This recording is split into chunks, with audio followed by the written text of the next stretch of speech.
You're listening to the RN Mentor, a podcast designed to document and bring you the work and experience of some of the most influential nurses in our profession. We will be sitting down and having a discussion with the leaders of today's nursing world as they share their work, how they navigate their nursing path, and their views on the future of the profession.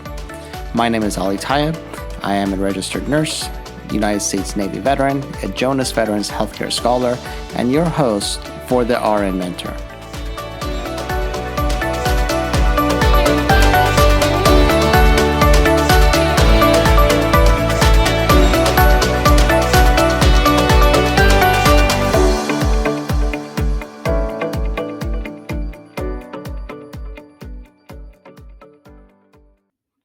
Hello, and welcome to another episode of the RN Mentor podcast. I am super excited to bring to you this week Colonel Tamara Funari.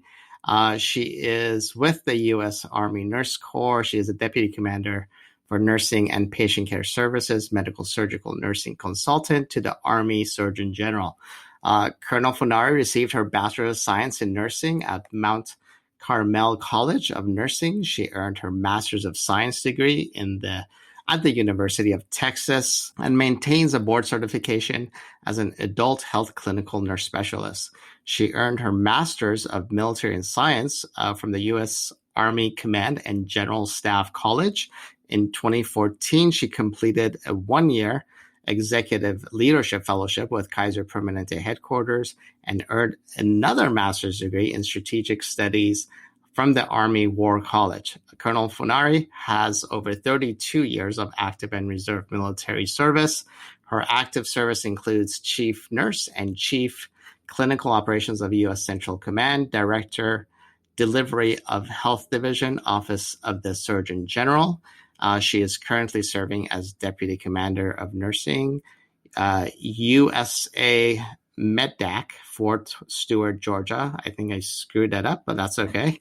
And Colonel Funari has multiple peer-reviewed publications and presentations.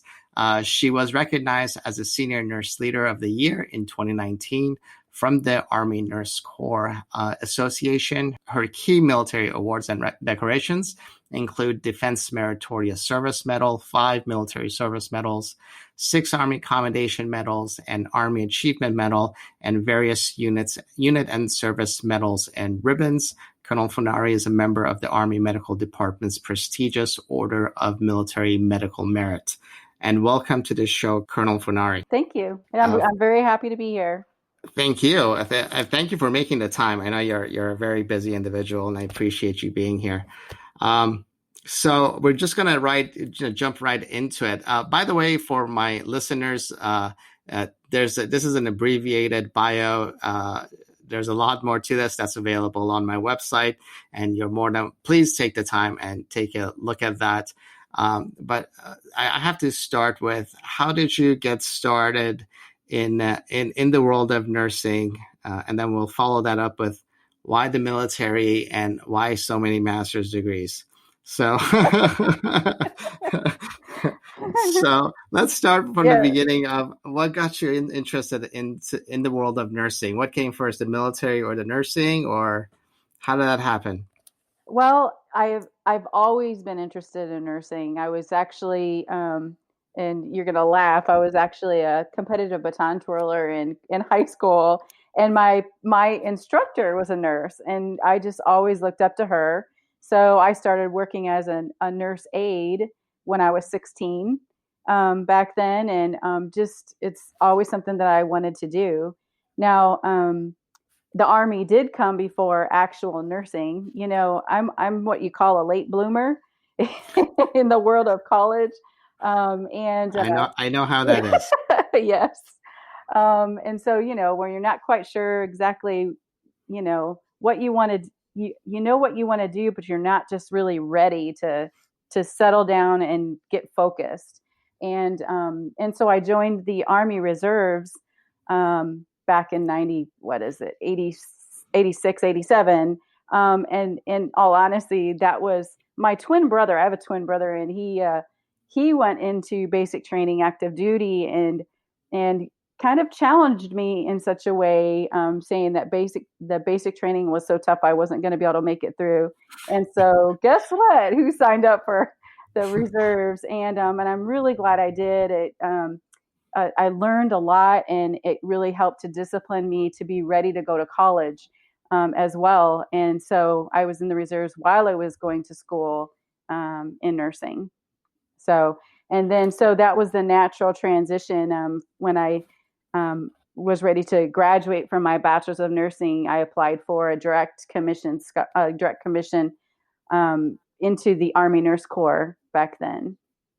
So you went from so what were you doing as a reservist? What role did you have as a reservist? I was a nuclear, biological, and chemical specialist, um, which Ah, which was back in the day. It was called a 54 Bravo enlisted. I made it up to E5 Buck Sergeant, and back then, really, what we did, it's a fancy title for learning how to decon things with mustard gas and chemicals and all those sorts of things. How to test for it and things like that. So back and then, you Fort all, McClellan, Alabama. and you also ran the gas chambers, right? Yes, we Like yeah so. we went into the gas chambers. We went into live agent training. It actually was a lot of fun. My AIT school spent a lot of time when you're practicing using all the decon equipment. It really turns into water fights because you do everything with water. And Right. so, in the heat of Alabama, in the dead of summer, it was quite fun. Interesting experience. So for anybody who doesn't know, gas chambers have to do with making sure that our service members know how to use a gas mask. So as a result, Yes. we put them in these chambers with a sort of a tear gas agent. I mean, that's I think the best way I can probably put that. Yeah. Civilianize it, and we have them remove the mask and put it back on, and somewhere in between, people breathe that stuff in, and it's not a pleasant thing, but it builds confidence in the gas mask is what it Right. does. That's the It, whole purpose of it. that's the whole purpose, to build confidence that the gas masks actually work, Hmm. right? Yes. So I remember a few things. Didn't enjoy it, but Yeah. I remember it. But you got a commission into the Army Nurse Corps. How was that transition going from enlisted into the officer ranks? Um, it actually was really good. It was a little bit easier for me than others at officer basic course. Between my here going back to my twirling competitively with military strutting, learning how to march and do commands and turns and things like that. Those are the basics that you learn at the officer basic course to start off with, and understanding the military culture, understanding the ranks, how to wear a uniform properly, things like that. It made it a little bit easier transition, um, and really the confidence, as a butter bar going in. Now, the confidence as a brand new clinical nurse is a little bit different but the confidence becoming an officer in the military on active duty. Um, I, I, I think my military experience from being enlisted helped. And also, it's interesting enough that as a second lieutenant, when folks found out that I was prior service, it means something to them also. So the other enlisted that you work with, the NCOs, non-commissioned officers that you work with, they're like, "Oh, you get it. You were prior service." I think I've been away too long. Do they still call in the Army? In the Navy we call them Mustangs. In the Army we call them Mustangs also. If you've been enlisted and you go into the commission world, or is I that a Navy thing? Must be a Navy thing. I've never heard that Must be term yeah. before. So we call those individuals Mustangs, right? Oh, that's interesting. Yeah. And for my listeners, I know you mentioned butter bar. Butter bars are it's not actual a butter bar. It's Sorry. the Yeah. second lieutenant ranks, and Yeah. they're like a goldish color, and they are rectangular, and they go on the collars. So we call them butter bars. It's the very So first rank that you take on as an officer. that's very cool. All right. So So I mean, that's absolutely important. I mean, I think it's always from an enlisted perspective, I've always had a lot of respect for people who've gone enlisted and became commissioned because it just it makes the bond that much stronger, right? Because they understand kind of what you've been through. So that's an important thing, and that's a Mhm. very important thing. Now you went into the Army Nurse Corps, and your first duty station looked like what? Where were you, and how did that? How was like you went to like some was your new grad? So I'm assuming your new grad program was in the Army, sort of Uh, say. sort of. I worked for a little bit as a pediatric nurse in Columbus, Ohio, Oh, okay. while I was waiting to go active duty. And then of course you go to officer basic course and at Fort Sam Houston, now called Joint Base San Antonio. But my very first assignment was at Würzburg, Germany, which is in Bavaria. Um, and so that I got there in December of 90 96, December of 96. It's been a long time. And I was actually a single mom at the time, or at the time too. So my daughter came with me, and Oh wow. it was quite the adventure. I was part of the 67th Combat Support Hospital and USA, Medac in Germany, Würzburg, Germany. Yeah. So did you stay in pediatrics or did they switch roles on you? No, just as I was getting commissioned, they no longer, they used to have a pediatric specialty, but that stopped right before I commissioned. So you go in as a med surg nurse, and most people, not everyone, but new grads will go in as a med surg nurse, and then you decide if you'd like to specialize. And so the really great thing the Army Nurse Corps has is specialty courses for those different specialties, such as critical care nursing and OR nursing and public health. There's many others, psychiatric nursing. We don't have a pediatric nurse specialty any longer. So when I went to Germany, I started on a med surg ward with a preceptor, and what the one thing about the military, though, you move into leadership roles very quickly. So, as I understand from my colleagues that are civilian, like to become a charge nurse, you're often like promoted into that charge nurse position or hired as a charge nurse. In the military, you start off as a new young nurse. Now we have a great um, CNTP program, which is oh my gosh, you're going to ask me to say the acronym. Then it's a clinical nurse transition program, which is really like the nurse residencies in the civilian sector. When Oh I wow. came in, we didn't have that. You had your 6 weeks preceptorship, and then you start taking care of patients. The Würzburg Medic was a fairly small hospital. We had one med surg ward.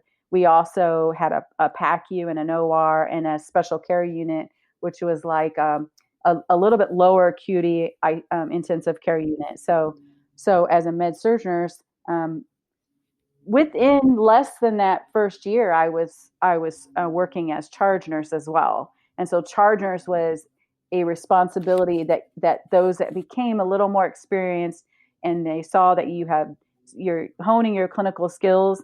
That's your opportunity to learn to lead. So you take turns. Who's charge nurse today? Type of thing. And then after the first couple of years, then I'm still being developed at that hospital. So I get moved as a med surg nurse to the post anesthesia care unit to learn how to recover patients, and work with them, as well as worked in the we called it the special care unit. And in that ward, we took turns whether you worked PACU that day or special care unit that day, and we helped each other out in that manner. So that's really how we continue to develop those clinical skills, and get prepared, because I also deployed while I was at Würzburg, Germany for the first time, and that was in a mission to Tazar, Hungary. You might remember the the um, the stuff that was going on in Bosnia and Hungary, and then a year later Kosovo. So um, I, Right. I was there, I got deployed to Hungary for 4 months to Wow. support those that were going to Bosnia. Yeah. And I kind of know how this part works, but I'm going to ask you for the listeners. So you're a single mom. Mhm. How did that work? Like, if anybody's listening, because I've had students of mine or colleagues have tapped into me and like, well, I have a family. How does deployment work? Will I be sent anywhere? How's that? How does the military support a family when you do have to do deployments? Mhm. Well, part of the reason I wanted to go active duty is because I knew how well of a support system the military family was. It's not easy, just like it's not easy being a staff nurse at any hospital as a single mom, especially if you're hired into where you do rotating shifts, And so, I will say it was challenging because we worked day shift and we worked night shift, and we had a child care center there on post, but you also were responsible to have your extended care if you worked nights, those sorts of things. But your colleagues in the military and your unit, they all come together to help you. Everybody works together. And so, we cover down, there's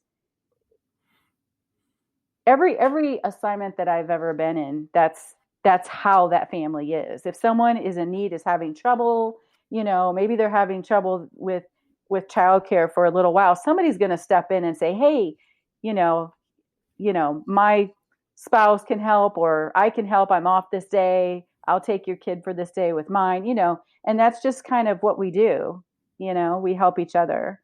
Um, Deployments, that you sign up to serve, and what could happen if you're signing up to serve. So, I when I signed up for active duty, I'll tell you, my very favorite show in the world at the time was China Beach. And I don't know if you remember that show that was on back in the I day. did. Lieutenant Murphy, and she was in it. She was an ICU ER nurse. She did everything. And caring for those wounded warriors as they were coming in off the battlefield. And that's what I wanted to do. And so I knew that when I signed that could be part of that. And it's an honor when you get the opportunity to do that. But that was hard. My parents helped out a lot, and they watched my daughter during those 4 months while I deployed. Um, I'll tell you now on deployment. So back then we had the MWR phones, morale, welfare, and recreation phones, to call home. But now we have technology. Right. We have Skype, we have FaceTime.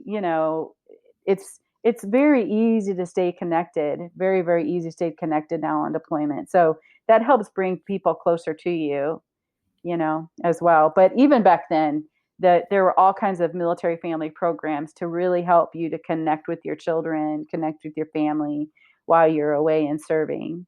And I was very fortunate to have some phenomenal leaders as mentors along the way who really cared about the well-being of their soldiers.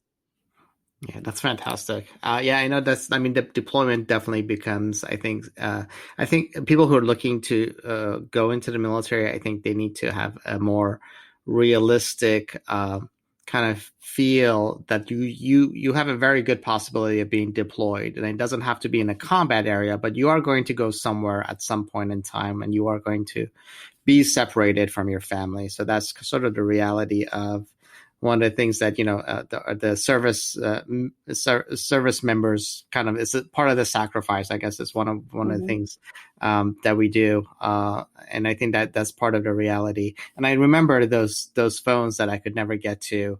So, like, I remember I was on a couple of deployments. One of the deployments was on a ship, and I had to get orders for my next duty station, and I had to call Washington D.C., but I think we were in like Malaysia or something. I'm like, how am I going to call for orders when I'm in the middle, So I ended up using a payphone in Malaysia to call Washington, D.C. so I can get my orders for the next place.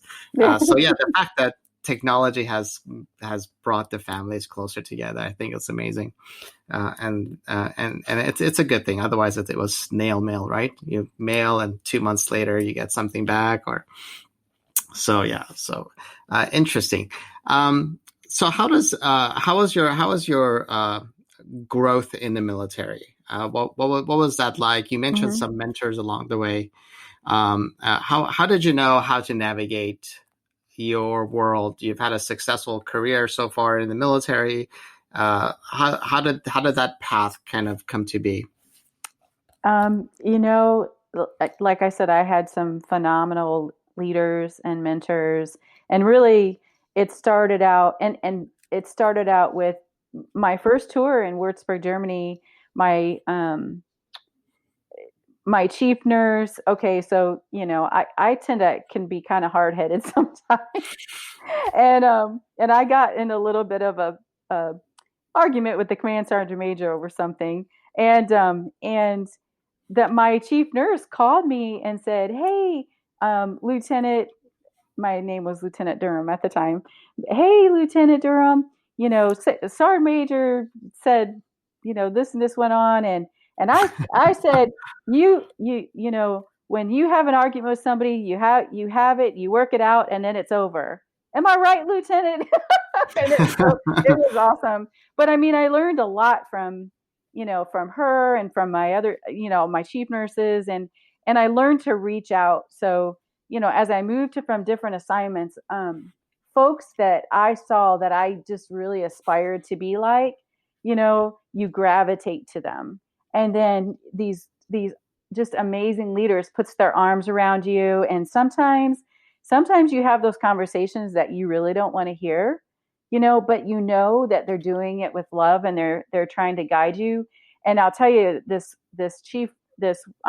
one chief nurse, I was like, oh my gosh, she's really been very hard on me, but I got amazing evaluations from her, and she said, you were a serious officer. And so, those conversations they're having as part of your development, because they want you to grow. They want you to grow in your really critical thinking, and now we kind of call it adaptive leadership, right? um, to be able to look past what's currently going on right here, and look at all the different avenues of approach to make that best decision. And how do you communicate with others? And these mentors really taught me these skill sets in some very real ways. I always had people that were looking out for me, following me, reaching out, pushing me. We knew each other at Kaiser Permanente, and when I got there, um, I had two coaches that had mentored me before, and one we did projects for the Nurse Corps, we did projects for Kaiser, and then okay, Colonel Funari, when are you going to publish? We need to get this on paper. We need, and so pushing me. We expect a product at the end of your tour there, and helping me to get through that, because you get busy, and without people saying, hey, you're getting on time, we need to get this out there, this is a great experience, and really helping you navigate how to publish, number one, that sort of thing. All of that is growth. What do you want to do next? I'll tell you, when I was in San Antonio, I actually put in a packet for a PhD scholarship, because I thought, okay, I got my master's degree, I've done, all this stuff. This is the next step, right? And I couldn't sleep at night. I sent my packet in. I couldn't sleep at night, and I was like, is this really what I want to do? Because I love being around people and leading, and do I really want to, when you get your PhD, you're a nurse scientist, and so now for a period of time you're expected to do research, and you got your utilization tool and all this stuff, so it kind of pulls you away a little bit from the kind of clinical nursing and leading that I just love, right? And so I talked to one of my mentors and I pulled it. Well, then the next thing that I know, another supervisor who is a very close friend of mine now, became a mentor and called me and said, well, are you going to apply for the training with industry fellowship? And I was like, what's that? And Kaiser Permanente was the first year for them. And so I did a little research, and with their help and guidance and support, I applied for that and was selected. So So that's kind of how, you move with the path. Just because you think this is where you should be isn't necessarily where you need to go. If you follow your heart and your heart will guide you, then your leaders will help you to navigate that way, and then that's going to make you a better nurse leader, a better military officer, military leader. And so, um, so one of the things that I always say, because one of my mentors had always said to me, pay it forward, right? Um, one of my mentors, she's retired now. Well, I'm going to say it, Colonel Laura Fighter. I put her in for a nomination with the AONE, and um, and she was selected, and it's because she was just always phenomenal, and she was always pay it forward, pay it forward. And so I always have that little angel in my ear, and that's always reminding me, okay, what officer can I push forward and guide? What officer can I put in for um, the O2M3, the Order of Military Medical Merit this year? I always try to put in one or two officers every year that are deserving to join that, the order. So that's kind of. I know I'm starting to ramble a little bit. But that's kind of No, the no, no, no. This is story. this is good. Yeah. The Well, story. actually, that's one of the questions. Like, how are you? You're now in a prominent leadership role, and you have been for some time, Mm-hmm. in various leadership roles. Like, how do you? And I guess that's kind of the question, and that's one of the things actually I've struggled quite a bit in the civilian world, is mentorship. Because in the military, I never had a problem finding a mentor, because not only was I seeking mentorship, on the other side, the mentor was pulling people to Yes. mentor, right? It In the civilian world, it doesn't always feel like that. It feels more of a, well, like, oh, can I bother you? And can you do this additional thing, right, for me? Versus, so it's been difficult. It's one of the reasons I actually started this podcast, is because I had difficulty finding mentors that were willing to be mentors, or did the pull, instead of pushing yourself onto them, Mm-hmm. as a mentee. So how do you see from a leadership perspective, how do you pull somebody into that? It is a mutual role. Like, it has to be a give and take. So how do you pull those individuals in? Like, what's your process? So I think me- mentoring is part of, it's that leadership development, and it's the culture of the military, right? It's not just picking that one person to mentor and show them the way, but it's building the future of our armed forces to continue to grow, to be the military, and so for us, military medicine, to continue to grow military medicine, to be better, with the, then you left it, that we have to continue to grow these young leaders, because they're going to be running the Corps, and so that's the investment that we have, is to continue to see the Army Nurse Corps thrive as, one of the most trusted professions in the nation, in the world. um, the military medicine, to continue to grow that, and to provide the best quality of care. Really, that's the other piece of it, to provide the best quality of care for our wounded warriors, and our military and our beneficiaries. So I find officers, there's a couple of ways. I find officers that they have so much potential, but are kind of struggling with which way to go. Or I get this all the time. How do I get noticed? How do I get a job someday like you have?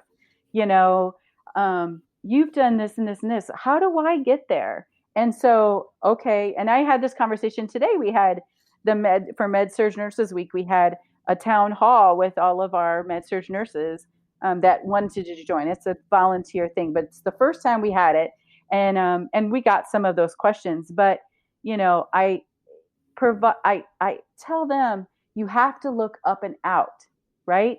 And for us as senior leaders, we're working on all of these work groups, and so we have to think, what young junior officer can I find to lead this?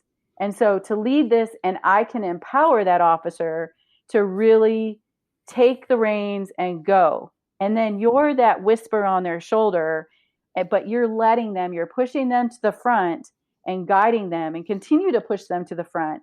And they will do phenomenal things when you allow that to happen. So I'll tell you one example. Recently, we had a phenomenal captain that was deployed. And, I just came from CENTCOM as the chief nurse and chief of clinical operations there. So we're working on different platforms across the joint service of all of those folks that are medical deployed downrange. And one of the things that we've been working on is our patient safety processes. And part of the patient safety processes is when you come from different services, we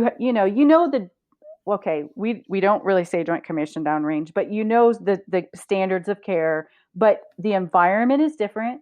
You're coming from a different place. You speak differently when you're coming from the Army, Navy, or Air Force.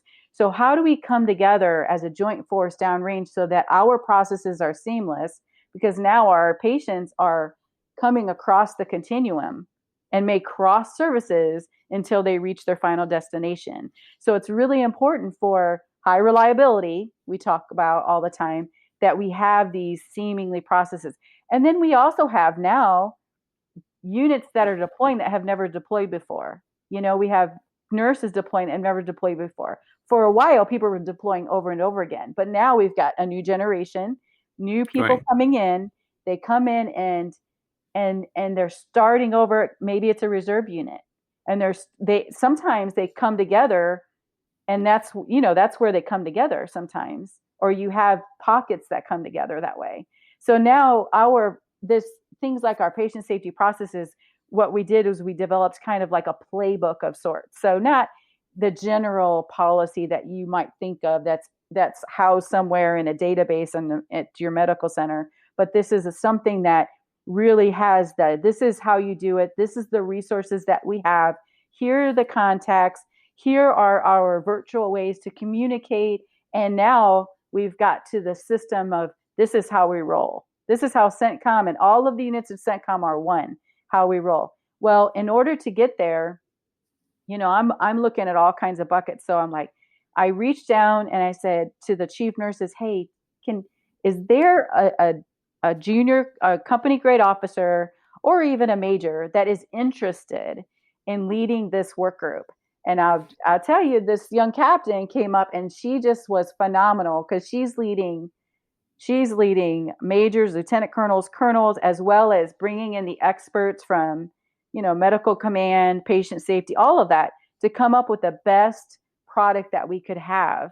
And just a phenomenal, phenomenal job. And what do you think of the lessons that she learned on leadership, strategy, communication, how to move teams in a very quick way across oceans to that goal, to achieve that goal in a timely manner, right?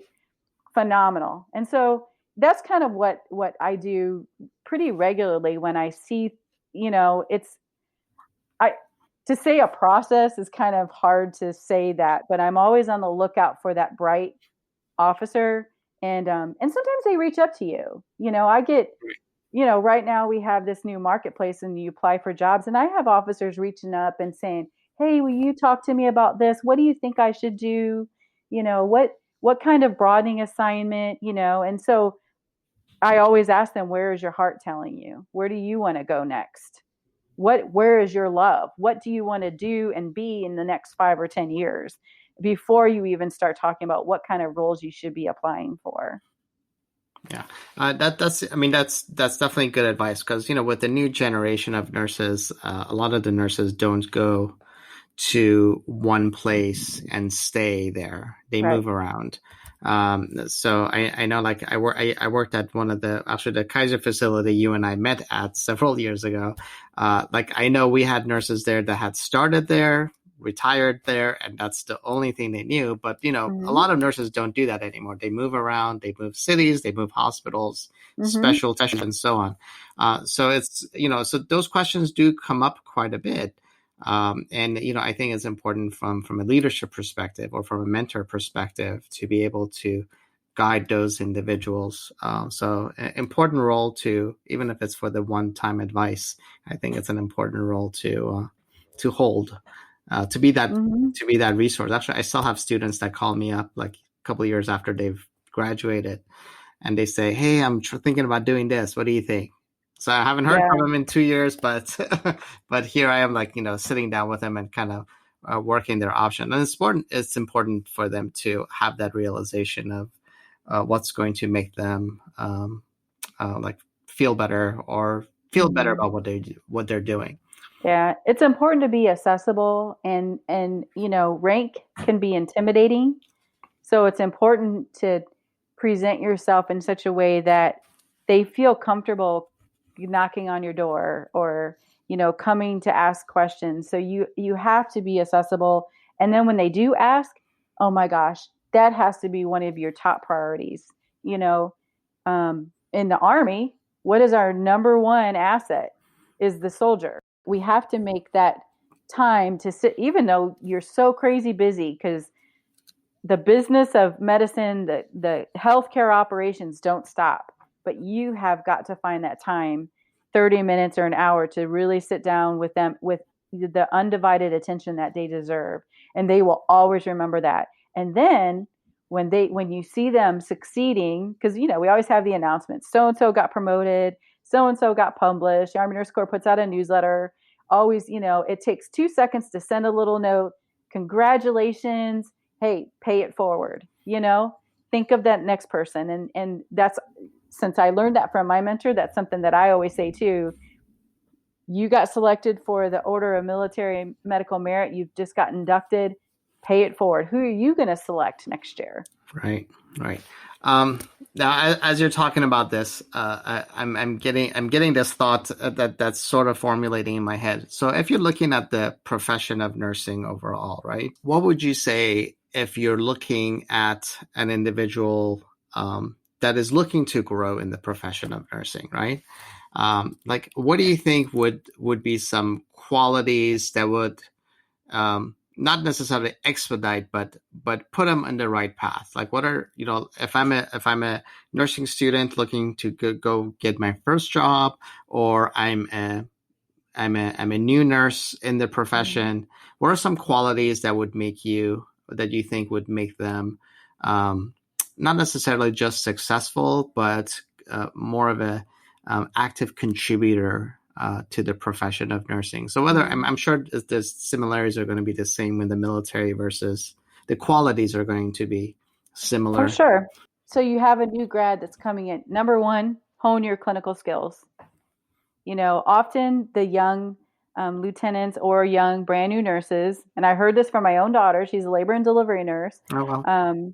Yeah, but she started on a med surg floor. Her love was to go into labor and delivery, and but the residence she got was at a med surg floor. And I said, grow where you're planted, right? Grow where Right. you're planted, and be the best that you can be there, and learn your skills. If you're the best med surg ever, nurse ever will be the best blank, because you have to start there. So that's number one. So slow down. you know, it'll come. And then while you're there, um, early leadership development opportunities like infection control. Be that infection control lead on your ward and be part of that team, or patient safety, or performance improvement, or we have our professional practice model of the patient caring touch. Get on that committee. Shared decision making. There's so many committees within the hospital that offer leadership opportunities and also help you to learn about that niche in healthcare. You'll learn everything that you could ever want to know about infection control if you join that infection control work group. So that's a great way to get started, and it's also a great way to get noticed in that facility as someone who is a motivated nurse, wants to be a leader, wants to move forward, is a producer, is a team player, that sort of thing. Um, and sometimes it takes a little bit of extra time on top of your shift to be able to do that, but it's all well worthwhile. And then continuing in the education path, it's important to keep learning, um, continue to read, join a professional organization, and even if you can't be so active where you go to meetings and everything, but read the literature, stay engaged. Um, that's another thing that one of my mentors had said to me. Actually, one of the former surgeon generals, when I went to her promotion ceremony, and she said, "Stay engaged, Tammy, stay engaged." And that's really, really one of the main things you can do, because you never know where that opportunity is going to offer itself. Mentor others. If you're a staff nurse, volunteer to be a preceptor. You're going to learn from the person you're precepting. You're going to learn leadership skills. You're going to become a better clinical nurse because you're teaching. Teachers, you always, because you get very detail oriented and your critical thinking is just on fire when you're teaching. So, volunteer to be a preceptor. Oftentimes you see, oh, I'm always picked to be a preceptor, but that's an honor, because you're growing, you're paying it forward, and you're growing that younger nurse, and you're also developing yourself. So those are some of the early things that I would do. And like I said, again, continue that education process. If you don't have your bachelor's degree, get your bachelor's degree. Hone your skills. Maybe you don't go for your master's degree right away. I didn't go right away. And personally, I think when you go to a master's program, you grow with your experience. You bring your experiences with you, and that's part of the conversations that you have in school, and how you learn to go to that advanced practice level is starting with the basics, and you share your experiences and you learn from each other. So continuing to learn. Step outside of your field. Find a mentor that's not a nurse. Find a mentor that's maybe not even part of medicine.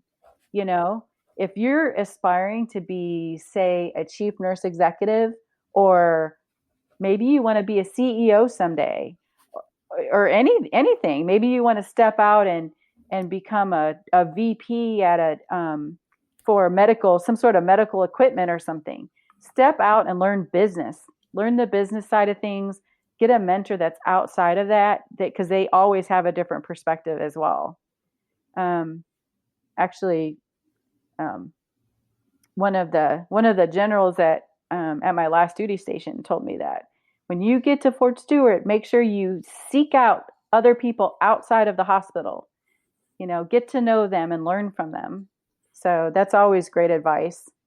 That's hard to do, because you tend to stay in your comfort zone. Right. Get out. That's the next thing. I heard that today in the town halls. One of my deputies giving advice: get out of your comfort zone. Seek out a job or a role that you are absolutely, you may be thinking, I am so not qualified for this role. I've felt that a time or two. I felt that at every job I've had. Yeah. Well, yeah, because even if you go, okay, I'm a deputy commander for nursing right now, which is equivalent to a chief nursing officer or chief nurse executive, or whatever the title you use at a medical facility. But I tell you, even though you have it in your mind, what all the things you need to pay attention to, it's still a huge growing curve when you go to a new organization, because you have to learn the people and their processes. And guess what? At this facility, I'm not just in charge of nurses, I'm also in charge of patient care services. So I've got the radiology laboratory, pharmacy, public health, all of those things much as well. Scope. Yeah, it's much bigger scope. So you're learning outside of your field. So now I'm learning all kinds of things that I never even knew the terminology for when it comes to lab. Yeah. For example. Yeah, because actually I was talking, a couple of my students were doing presentations today. And then when their presentation was over, so I was telling them about this other stuff that they could think about, as a addition, not as a critique of what they presented, because it was fantastic, but just as a way of other things they can look at and then one of them stayed after our Zoom class, and she's all like, "Thanks for telling me that, but I would have never thought of it." I'm like, I don't know it because I just know it. I know it because I've been in certain roles and I've had the opportunity to look at scope of things from different perspectives. That's the only reason I'm able to share that with you. So I said, with time, with experience, all that stuff, it's not natural for us to always look at things, in a certain way, but it's experience. So as you build experience, I think it's important Yeah. that you see those different points of view. So, Yeah. and I know you're in this role fairly new, a few weeks. So congratulations on that. Thank Now, you. I do want to ask you one more question, and then we can end it with anything else you want to share. I want to ask, what are some things, and if you're working at like as a civilian and you're looking to join the military, or if you have aspirations to be in the military, what are some things that you would tell people to know? Or because I know the civilian nursing experience, I mean, the nursing part is the same, but the military comes with these additional components. What would you say they should uh, think about or know about the military? It's not I, it's we. We're there to serve. We're there to, especially, we're there to support our soldiers, our combat arms. We're there to support them, right?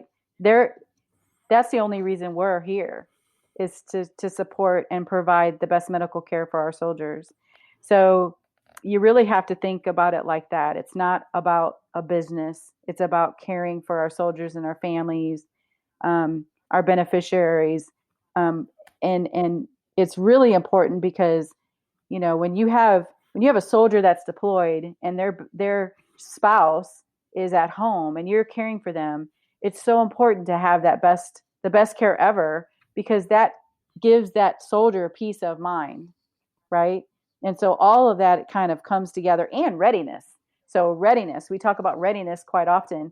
We have our medical readiness, which is keeping up with yourself to stay healthy, medically fit, make sure that you get all of your, eyes, ears, everything's taken care of and is top shape. Um, our physical fitness is also part of readiness.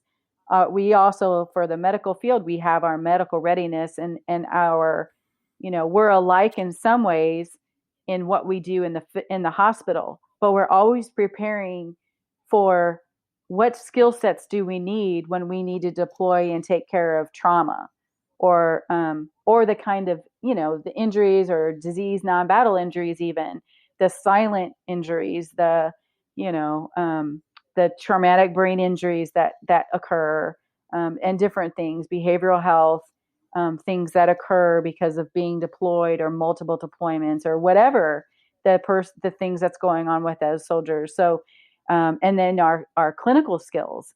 So, as a med surg nurse, I'm a med surg nurse, um, but but and I still, when I think about what can I do clinically here and in this facility, we always have to think about, how do we fill the gap of clinical skills that we might need once we deploy.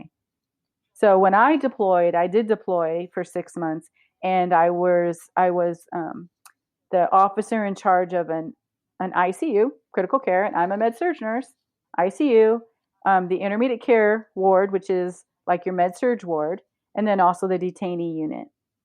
And so there were times where I had to step it up and assist the critical care nurses in the critical care unit. You only, you have to, you function at your scope, right? But you function at the top of your license. So that's something that is a little bit different, that you really need to think about if you're wanting to transition into the military. We always got to push above that comfort zone. And so we do a lot of training, simulation training, combat, field medicine, things like that, which is different than in the civilian sector. You go in there and you do your role, you take care of your patients, and that's where it's at. And we're always thinking about, how do we prepare for that next mission that's outside of the medical center. So there's that. It's a team. It's always, and yes, I know there's teams in the civilian sector too, but it's the culture of the team, the culture of the family. We are in it together always, right? Um, and so that those, I think that would be the biggest thing is you really, if you want to join the military, you have to have it in your heart that this is what you want to do. It's not about the money because there's in some countries it's not about the money. Definitely not about the Yeah, money. There's that. and That's actually one of my biggest struggles that I had coming out of the military was everything was around overtime. I'm like, what's overtime? Like, I understood the concept of overtime, but had never right. participated in the thing called overtime. I'm like, well, I was in the field for 3 weeks. If we're looking at an 8 hour day, that's not even. Yeah, I mean, that was like yeah, 24/7 for 3 weeks or 6 months or whatever the deployment period was. So yeah, yeah, it's and so that yeah, happens with deployments. Yeah, it but does. they do try to be, the leaders do are very fair, and we do try to keep an semblance of a schedule. So Right, staff nurses are typically working your 12-hour shifts, 3 days on, three one week, for the next, whatever. right, It varies at different facilities. So we do try to do that, but then there are training that you have to also go to. We go to the range, right, fire on your rifle or your 9 millimeter. We really don't go to the gas chamber anymore. That's in your, when you're in school. I haven't been to the gas chamber in years. But we do go to the field, and depending on what kind of unit you're in. right, Now we have, you might be working at a major medical center, but be assigned to a field hospital. right, So there will be times where you'll go and train with them, and you might have to go somewhere. It might not be to a combat area. It might be to humanitarian. It might be to help out with COVID in the United States. You saw that right, right, our combat support hospitals activating to assist the different MTFs that were hit pretty hard in those hot spots, right? Like New York City. right. Um, so, I think those are some of the main things I can think of on the top of my head that, you really need to think about if you're wanting to come in. But it's so very rewarding. Oh my gosh, I would never have chosen another path. I have thoroughly loved my time in service, both enlisted. Well, I liked it enough enlisted to go and commission active duty, but I've always have felt no matter where I go, there's a support system. We PCS. We move. PCS means you move to a new location, and I'll tell you, my husband, you know, um, I was moving all the way from California to DC, and my husband went ahead of me. And guess what? I called up a girl I went to college with, and she stayed at their house with her family for a week while he went house hunting. That's the kind of um, community that we have. And I hadn't seen her in a long time, in years. So, but you are always there for each other. You just pick up the phone and say, "Hey, can you help me?" Absolutely. And that's the military culture. And I have to admit that's probably one of the main things I miss out of not being in the military anymore is that having that. And I'm lucky enough to have a couple of friends still that I'm close to that still bring that feeling back, even though they're in different states.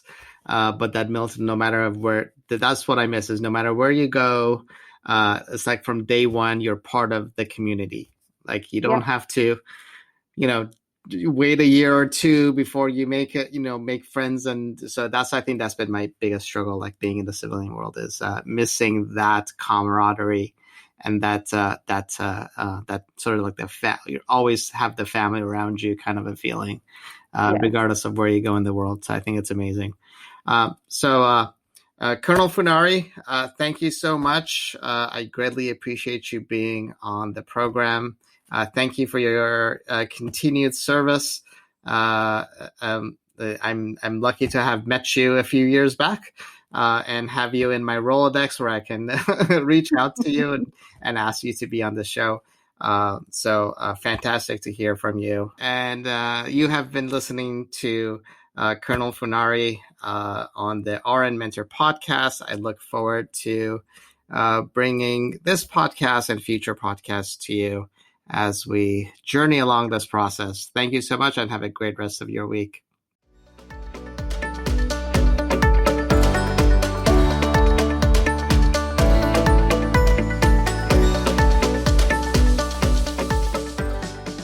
You've been listening to the RN Mentor with your host, Ali Tayeb. Please don't forget to visit www.alirtayeb.com. That's www.alirtayeb.com for podcast notes and resources. And don't forget to subscribe. Until next time, I wish you fair winds and following seas.